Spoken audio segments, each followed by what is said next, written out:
Buenas tardes, octavo básico A y B. Soy la profesora Janet Simonet. En este video lo que vamos a hacer es retroalimentar el desarrollo de las guías 4, 5 y 6. Guías que ustedes ya han realizado en sus casas, que ya han leído, pero que nosotros a través de este video les vamos a ir explicando el contenido y los objetivos fundamentales de cada una y después la revisión de la actividad, para que ustedes en su casa vayan autoevaluando su aprendizaje y aclarando dudas que hayan surgido en el momento. Algunas cosas a tener presente antes de comenzar el video es instalarse en un lugar seguro, tranquilo, donde no existan distracciones. Debe leer comprensivamente, ojalá consultando algún diccionario si tiene alguna duda, e ir resumiendo y analizando cada párrafo, porque después esto va a ser mucho más fácil el desarrollo de la actividad. Teniendo esto en cuenta, vamos a comenzar con el desarrollo de la guía número 4 para que la tengan en mano y presentar el objetivo. Ya chicos, vamos a profundizar en la guía número 4, cuyo objetivo es comprender el proceso de conquista española en América y las consecuencias que esto trajo. La conquista española solo fue posible por empresas privadas, ya que la corona española en ese entonces no tenía los recursos económicos para poder financiar una empresa de este tipo. Lo que hacía la corona española era solamente un contrato o una capitulación entre la empresa privada, el conquistador y ellos, en la cual le cedía al conquistador una cierta cantidad de tierra y títulos, pero el conquistador lo que tenía que hacer era gobernar en nombre del rey español y además evangelizar los territorios que iba conquistando, ya que esto seguía la lógica de la religión que seguían los reyes católicos, que es la religión católica. Estas empresas fueron numerosas en América. Entre las más importantes podemos destacar la conquista de México, que fue llevada a cabo por Hernán Cortés, conquistador del Imperio Azteca, entre 1519 y 1521. Acá les muestro los datos más importantes. Destacar también que Hernán Cortés logra conquistar a los aztecas gracias a que se forma alianza con los enemigos de este pueblo. Además de ser considerado un dios por Montezuma, según la profecía que tenían ellos de la llegada de Quetzalcóatl, pero al darse cuenta de los deseos y la ambición que tenían en Cortés, marca resistencia y se genera un hito histórico que es la Noche Triste, en la cual los aztecas vencen a los españoles. Ellos se rearman en nombre de Hernán Cortés y logran sitiar la ciudad en 1521, aislarla, que no entre alimento, que no entre agua, y además de la peste que traían los españoles, hizo la caída definitiva de los aztecas en 1521. Hernán Cortés se nombra gobernador de este territorio, gobierna en nombre de la corona española y además le cambia el nombre al territorio y le pone Nueva España. La conquista de Perú es otra de las empresas privadas importantes que se llevaron a América, porque ellos lograron someter al imperio inca, que llevaba años, pero que cuando llegaron los españoles el imperio estaba debilitado. Estaba debilitado por una guerra civil y enfrentaban a dos herederos al trono, que era Atahualpa y Huáscar, pero al vencer Atahualpa, igual el imperio estaba muy debilitado. Los españoles se aprovecharon de la situación, tomaron preso a Atahualpa. Atahualpa pagó su recompensa, la pagó muy bien, la pagó con una pieza, un dormitorio lleno de oro y 2 de plata, pero a pesar de eso los españoles lo asesinaron y lograron someter a la ciudad del Cusco ya en 1532. También le cambian el nombre a la ciudad porque la gobiernan en nombre de los reyes católicos y le ponen Nueva Castilla. El descubrimiento y conquista de Chile son dos procesos diferentes. Uno es el descubrimiento realizado por Diego de Almagro, uno de los conquistadores que viene junto a Francisco Pizarro y que escucha sobre riquezas al sur del Cusco.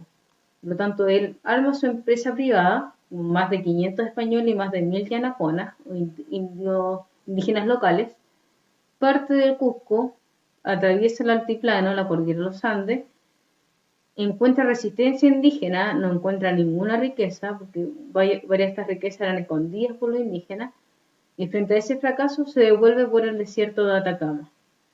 Y llega hablando del fracaso, de que no encontró nada y le da muy mala fama al territorio. Pedro de Valdivia, que es el conquistador de Chile, A pesar de tener esta información en mano, decide venir igual, porque su deseo no era solamente la riqueza, sino también obtener fama y ser reconocido. Lo que hace él es tomar la ruta desde el Cusco hacia Chile, principalmente hacia el Valle del Mapocho, el desierto de Atacama. Viene con aproximadamente 11 hombres, entre ellos una mujer, y unos 100 yanaconas. Por lo tanto, su empresa de conquista es mucho menor, ya que él no tiene tanto para financiar, sino también porque mucha gente no lo quiso seguir por la mala fama de este territorio. Su deseo de llegar a Valle Mapocho y permanecer ahí lo consigue. Logra fundar ciudad el 12 de febrero de 1541 en nombre de los reyes españoles y le llama Santiago de la Nueva Extremadura. El deseo de Pedro de Valdivia, además de alcanzar la fama y ser reconocido, era llegar al Estrecho de Magallanes, deseo que nunca alcanzó. Esas son las 3 empresas de conquista más importantes que vamos a mencionar y que ustedes pueden volver a leer en su guía, la de México, la de Perú y la de Chile. Podemos destacar las consecuencias de la conquista española, tanto para América como para Europa. La disminución de la población indígena debido al trabajo forzado y las numerosas pestes que trajeron los españoles, un cambio en el sistema político, económico y social, tanto de América como de España, el fuerte comercio entre Europa y América debido al sistema mercantilista que era acumular metales preciosos, la imposición de la cultura por parte de los europeos, tanto lo que es idioma, religión, tradiciones, una ampliación del conocimiento geográfico. Recordemos que los españoles solamente hace un par de años conocían solo 3 continentes, y con esto se amplía su extensión y su dominio. Y por último, el intercambio de alimentos, tanto desde Europa hacia América como de América hacia Europa. Revisando el desarrollo de la actividad número 1, nos encontramos en la guía número 4, con diferentes preguntas abiertas en las cuales hace referencia al texto. Acá ustedes se encuentran la respuesta y destacar, por ejemplo, ¿por qué crees que Valdivia se asentó en el Valle del Río Mapocho? Principalmente pues, se asienta para marcar presencia y fundar una ciudad a orillas del río. Recuerden que un río ayuda bastante a lo que es la agricultura, la ganadería y la minería, y le permite a Pedro de Valdivia marcar presencia y someter a los pueblos indígenas que se rebelaran. Y dice, ¿por qué crees que los españoles persistieron en quedarse en Chile, pese a la resistencia indígena y pese a saber de que no había riqueza? Lo hace porque sabemos que él buscaba aventura, buscaba ser recordado, buscaba fama y además quería llegar al Estrecho de Magallanes porque sabía que desde ese punto podía lograr una conexión directa con España a través del Estrecho de Magallanes. Las otras preguntas ustedes las pueden ir revisando, acá están las respuestas y son preguntas que ustedes las pueden ir sacando del mismo texto. La actividad número 2 se presenta un párrafo con espacios, los cuales ustedes deben ir completando con las palabras que se presentan acá. El texto es: Hernán Cortés llega a Tenochtitlán. Recordemos que Tenochtitlán es la ciudad más importante del Imperio Azteca, la cual ellos habían sitiado, y se destaca acá un párrafo para comprender cómo se desarrolló este proceso de conquista. Destacar el último párrafo en donde dice habían sido de su padre el gran Montezuma, a donde tenían sus grandes adoratorios de ídolos, eran politeístas, y una recámara muy secreta de piezas y joyas de oro. También recordar que ellos usaban muchas prendas y muchas joyas de oro, lo cual hizo llamar la atención de Hernán Cortés. Y por último, el desarrollo de la actividad número 4, donde tenemos un texto donde dice la disminución de la población indígena y preguntas de verdadero y falso. Acá destaqué algunas líneas referentes a las preguntas. Acá están las alternativas. Y destacar, por ejemplo, las 2 falsas de por qué son falsas. Dice, la economía española era de subsistencia. Recordemos que los españoles desarrollaban mucho la actividad comercial porque eran mercantilistas. Ellos buscaban acumular metales preciosos e intercambiarlos. Por lo tanto, tenían un sistema de exportación e importación y no solamente para vivir. Por eso es falsa. La pregunta B dice, pese a sus dificultades, la población indígena procuró mantener el nivel de actividad. En el último párrafo, en las últimas líneas, dice, no procede solo de la mortalidad causada por la violencia o la desnutrición, sino de una caída de la fertilidad, fundada en una decisión personal. O sea, acá nos está diciendo que la fertilidad de la población indígena cae porque ellos por decisión personal no buscan seguir teniendo hijos. Por lo tanto, también es falsa. Porque los indígenas ven que su pueblo está siendo maltratado, está siendo violentado, por lo tanto, no desean que sus hijos sigan viviendo esa realidad. Por lo tanto, el nivel de fertilidad también baja. Por eso es falsa. Y la otra pregunta, la C, donde dice guerra y violencia suscitaron la primera caída demográfica, es verdadero. La introducción de cultivos comerciales contribuyó a la caída demográfica, también es verdadero. Y la pérdida de su cultura fue un importante factor psicológico en la disminución demográfica. También es verdadero porque también se nos menciona en el texto de las crisis a nivel cultural y psicológico de los pueblos indígenas.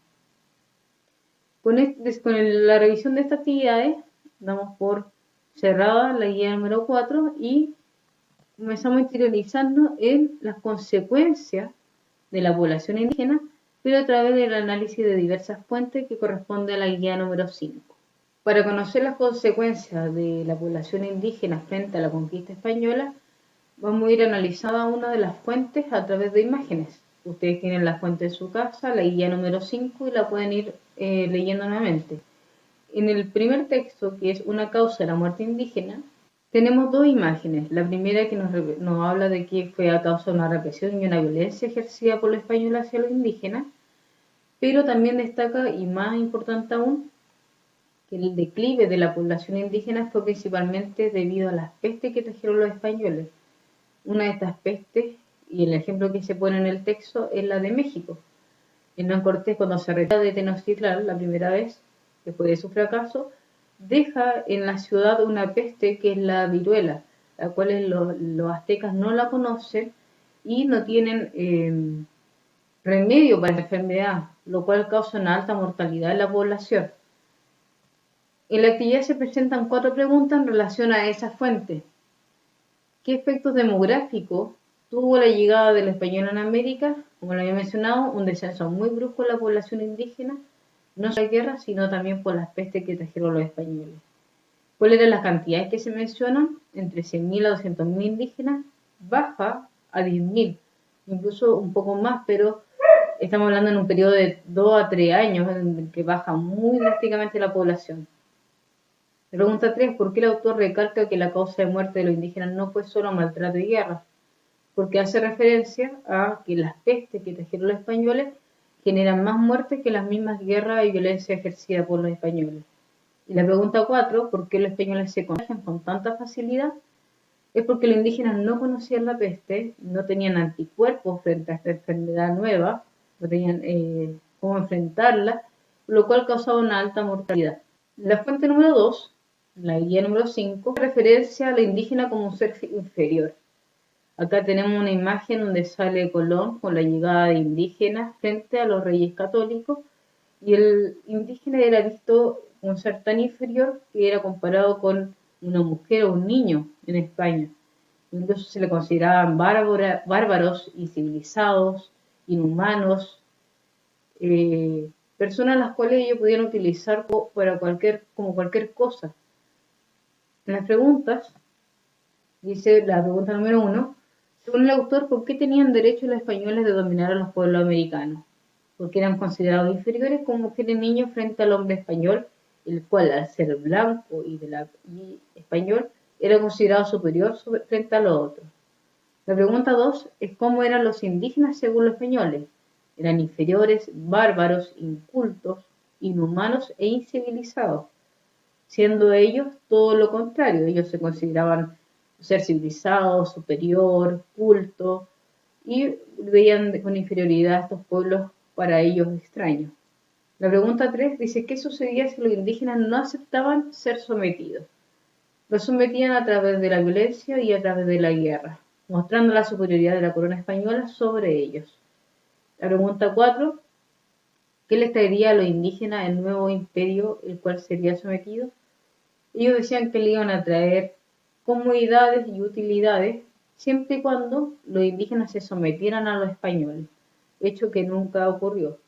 La pregunta 5 dice, ¿qué opinas del texto leído? Explica mediante una frase que te haya llamado la atención. Esa es una pregunta a nivel personal, ustedes leyendo el texto deben destacar algunas frases que le llamó la atención y explicar por qué.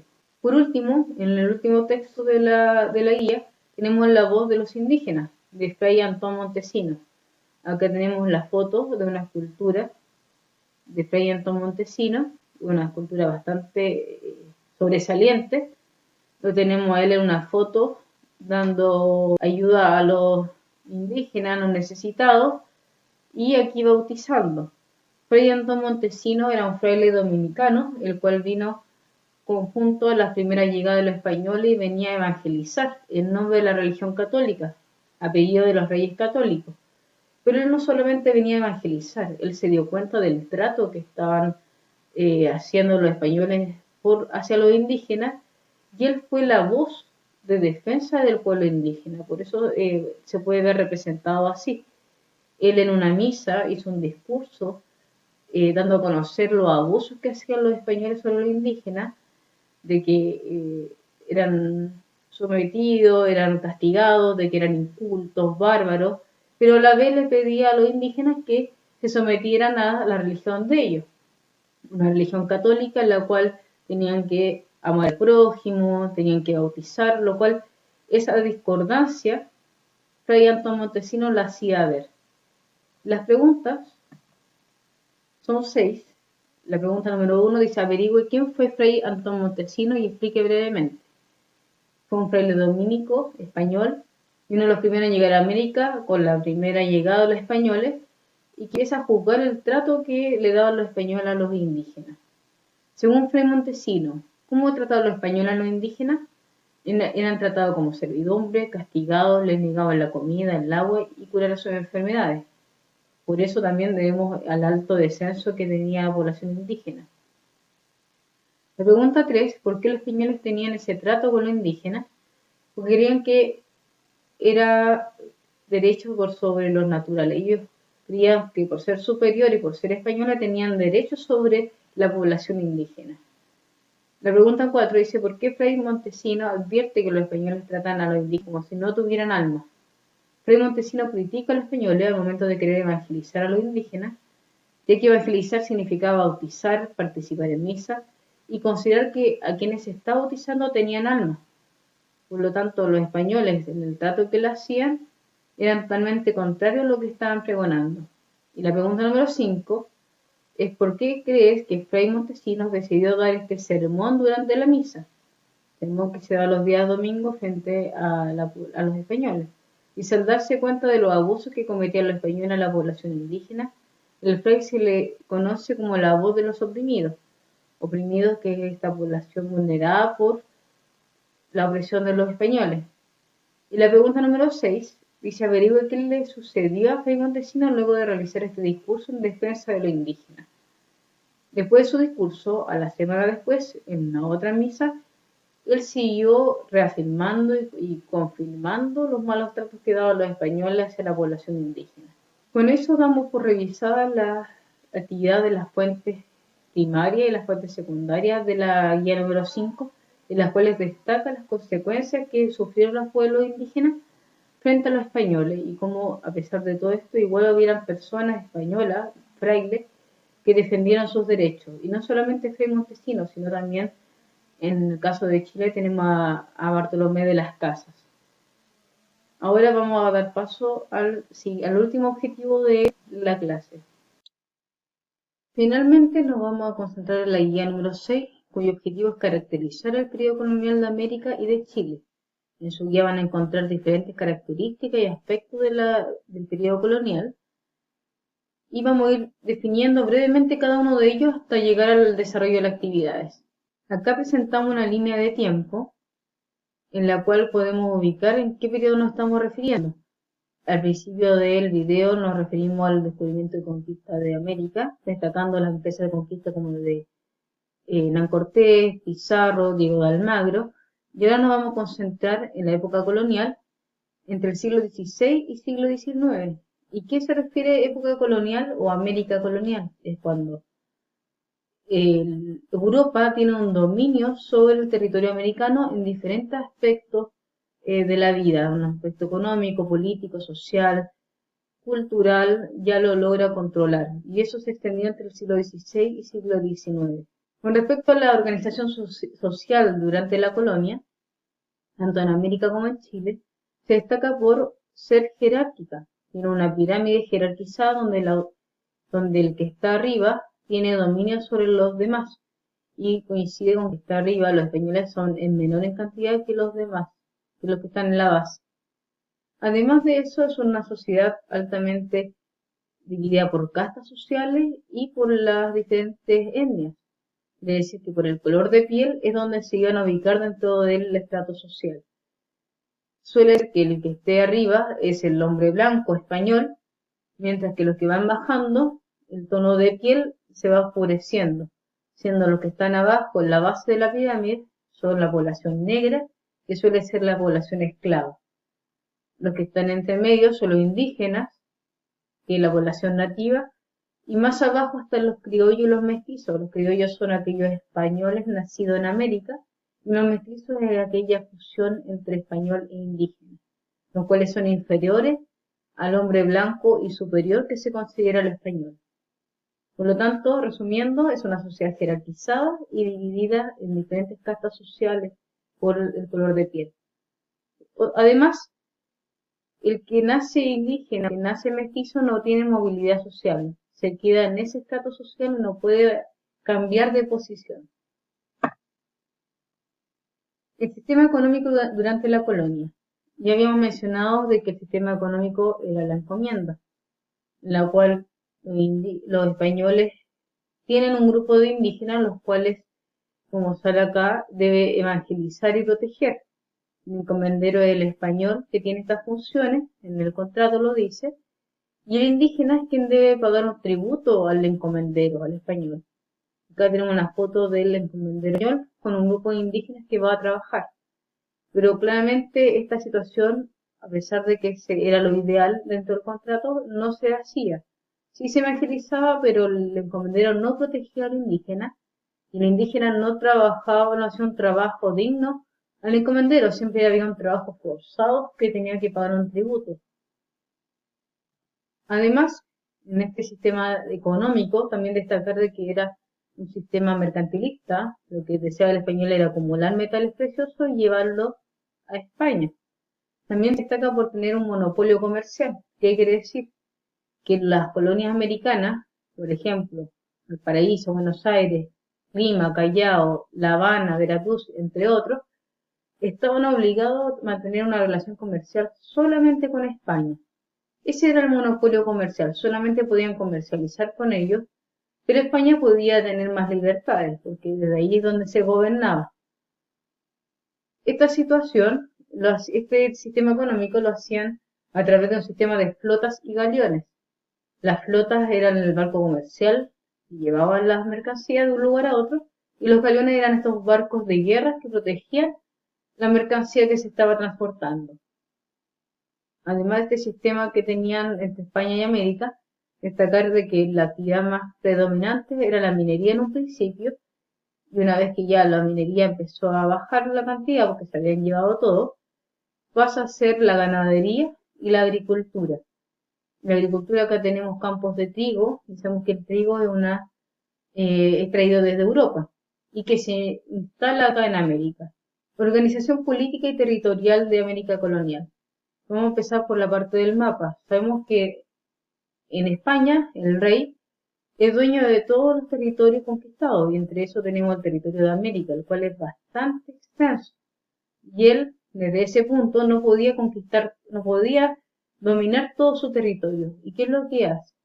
Él toma América y la empieza a dividir. Y la divide en diferentes virreinatos y capitanías generales para que puedan ser gobernados en nombre del rey. Tenemos la capitanía de Venezuela, de Cuba, está el virreinato de Nueva Granada, virreinato del Perú, virreinato de La Plata, capitanía de Chile, y así cada virreinato tenía un virrey que representaba al rey español en América. Y además empezaron a crearse diferentes instituciones en América para poder controlar este vasto territorio. Entre la autoridad está el virrey, que ya lo mencioné, el gobernador, que está bajo la autoridad del virrey, se encarga de gobernar un territorio, la Real Audiencia, que es un tribunal de justicia para asuntos locales en América, y el Cabildo, que se ocupaba de administrar una ciudad, en lo que es el aseo, en problemas locales, y que tiene mucha similitud con las municipalidades de hoy en día. Desde España estaba el rey, que era la máxima autoridad de todo el imperio. Está el Consejo de Indias, que asesoraba al rey y que creaba leyes, y la Casa de Contratación, que regulaba el comercio entre España y América. La evangelización era llevada a cabo por las diferentes órdenes religiosas que eran traídas desde España. Junto con los conquistadores, ellos traían a órdenes religiosas, frailes, que estaban a cargo de evangelizar a la población indígena. Recuerden que eran considerados incultos, que no conocían la palabra de Dios. Lo que ellos venían a hacer es imponer la religión cristiana a través del bautizo, a través de la misa. Y entre las órdenes más importantes estaban los franciscanos, los dominicanos y los jesuitas, que fue muy predominante en el caso de Chile, porque además de evangelizar, mantenían una ayuda a lo que es la cultura, en la educación, financiaban también ciertas empresas, tenían harto poder. El sincretismo cultural se entiende como la fusión, la mezcla entre la cultura indígena y la cultura europea, no solamente a nivel cultural, sino también biológico, que es el mestizaje. Esta fusión se puede ver en distintos ámbitos, se puede ver desde la dieta, desde la comida. Acá tenemos un ejemplo de una cazuela que tiene elementos traídos desde Europa y elementos propios de América. Tenemos también, por ejemplo, el chaquicán, la empanada. Hay tradiciones también. Caballo es una tradición, un animal que viene de Europa, que se mezcla también con las tradiciones locales. Las palabras, nosotros hablamos el lenguaje, el idioma español, pero que también hemos incorporado en nuestro idioma palabras de origen mapuche y ya las tenemos interiorizadas. Eso es sincretismo cultural. Por último, tenemos la actividad, que es una serie de alternativas en las cuales ustedes, después de leer el texto, deberían responder de acuerdo a lo leído. Acá yo les presento las respuestas. Por ejemplo, la pregunta número 3, la sociología colonial está dividida en clases sociales de acuerdo a su origen étnico. Recordemos que es el origen del color de piel. La clase alta o aristocracia, que la aristocracia entendámoslo como un grupo social con poder político y económico, estaba formado por españoles y por criollos. Recordemos que los criollos son los mismos españoles, pero nacidos en territorio americano, porque los demás ocupaban un lugar inferior. La número 8, por ejemplo, hace referencia a un encuentro biológico y cultural, pero que da origen a un nuevo grupo social, y en este caso sería el mestizaje, ya que estamos hablando de que surge un nuevo grupo social y no solamente una mezcla de cultura. La pregunta 9 hace referencia a esta imagen, que es la fiesta de la tirana, que se da en el norte de Chile, que es una mezcla entre la cultura indígena y las tradiciones católicas. La pregunta de acá dice, ¿cuál alternativa se aproxima mejor al concepto de sincretismo cultural? Ya habíamos dicho que es una mezcla, una fusión de elementos culturales americanos y españoles. ¿Y qué elementos de la imagen representan la cultura europea e indígena respectivamente? El baile que hacen en la fiesta de Tirana es un baile religioso de tradición europea, mientras que la vestimenta representa a la población indígena. Ahí tienen las alternativas. En la actividad siguiente, que se llama sociedad colonial, lo que debían hacer era pintar lo que estaban relacionados entre sí. Acá sale el ejemplo de negros, mulatos y zambos. Formaban un grupo muy pequeño y trabajaban como sirvientes de los españoles y los criollos, esclavos descendientes de ellos. En el caso de Chile, había muy poca población negra debido al clima y al costo que esto significaba traerlos desde desde la parte norte de América. Ustedes deben pintar cada uno que se relaciona. Yo acá lo hice con un cuadro. Y acá están las relaciones. Por ejemplo, acá se formaron un grupo conformado por distintas etnias. Era la mano de obra para labores agrícolas y mineras. Ellos eran los originarios de América, los indígenas. Y acá tenemos las fotos de ellos. Y así sucesivamente ir integrando y relacionando el grupo social con sus características. En la actividad Autoridad de Instituciones Coloniales se pide unir con una línea aquella institución que tiene relación con su definición. No nos vamos ahora ya que generaría mucha confusión. Y además pintar los rectángulos de acuerdo a si la institución viene de América con color rojo y con color verde si es de España. Quedaría algo así. Sabemos que el Consejo de India, el Rey de España y ahí sí, la Casa de Contratación son instituciones que gobiernan desde España, mientras que las otras son instituciones creadas en América o en Chile precisamente. Y acá tenemos el ejemplo de una unión, una flecha, la Casa de Contratación, organismo que regulaba el comercio entre España y América, pero se encontraba en España. Ustedes con su guía pueden ir haciendo el resto de las instituciones. Esto corresponde a la guía número 6. Con esto damos por finalizada la revisión de las diferentes actividades, las 3 guías que ya hemos explicado, y recordar que este es un proceso que se llevó a cabo entre el siglo XV al XIX, entre el descubrimiento y la colonia, y que marca un cambio radical en la forma de vida de los pueblos originarios. Muchos de estos pueblos bajaron en cantidad y fueron dominados por los españoles, y lo que hoy somos, como población mestiza, es una mezcla entre ambas culturas. Espero que hayan comprendido. Cualquier duda o consulta la pueden hacer al correo y los saludo afectuosamente.